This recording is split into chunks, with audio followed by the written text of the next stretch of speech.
2019 నుంచి ఆక్రమణలు పెరిగాయి. వరద వెళ్లే కాలువ లేకుండా చేశారు. సర్వే చేస్తాం, గట్లను పటిష్టం చేస్తాం. వైసీపీ చేసిన తప్పులకు అమాయకులు ఇబ్బంది పడ్డారన్న చంద్రబాబు.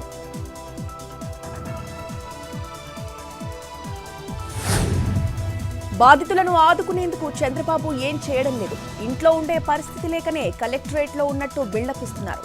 విజయవాడలో ఏ కాలనీ తీసుకున్నా దారుణంగా ఉందన్న జగన్.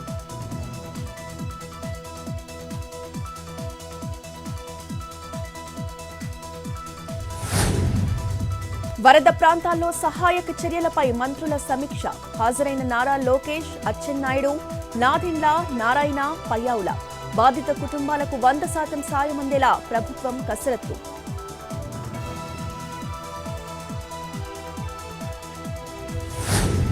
తెలుగు రాష్ట్రాల్లో ఏరియల్ సర్వేకు సిద్ధమైన కేంద్రం. అమిత్ షాను కోరిన కేంద్ర మంత్రులు కిషన్ రెడ్డి, బండి సంజయ్. సానుకూలంగా స్పందించిన కేంద్ర హోంమంత్రి.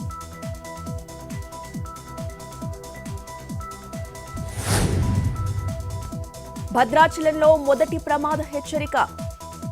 44 అడుగులకు చేరుకున్న గోదావరి నీటిమట్టం. మొదటి ప్రమాద హెచ్చరికను జారీ చేసిన అధికారులు.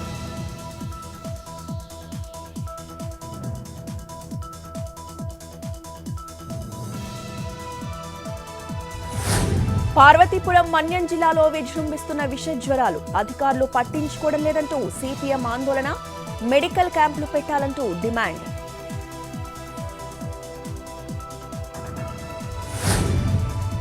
ఏపీకి మరోసారి భారీ వర్ష సూచన. రానున్న 24 గంటల్లో భారీ నుంచి అతి భారీ వర్షాలు పడతాయని IMD warning.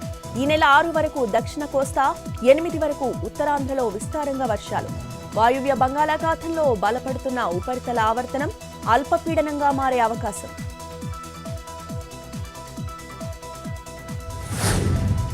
Hyderabad Gachibowli PS పరిధిలో కిడ్నాప్ కలకలం. ఆటో బుక్ చేసుకుని ఇంటికి బయలుదేరిన 3 Kondapur Chirec public school students.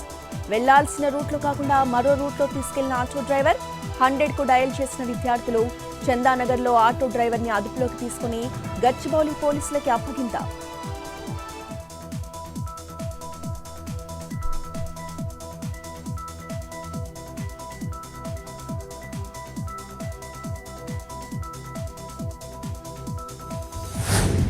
Kurnool జిల్లాలో బైక్ దొంగ అరెస్ట్. పలుమార్లు తప్పించుకున్న నిందితుడు. చాకచక్యంగా వలవేసి పట్టుకున్న పోలీసులు.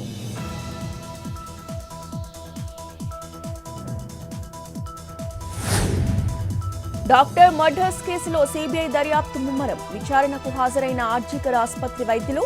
మాజీ ప్రిన్సిపల్ ఘోష్ సమక్షంలో ఎంక్వైరీ.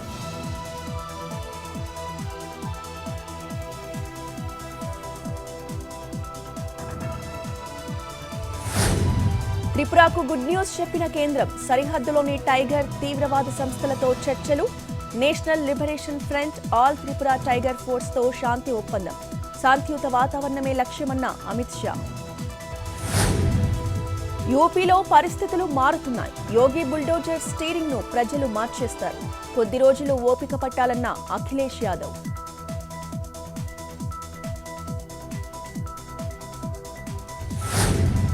యూపీలో తోడేళ్ల కోసం సాగుతున్న వేట. కాల్చి చంపేందుకు రంగంలోకి దిగిన 9 మంది షూటర్లు.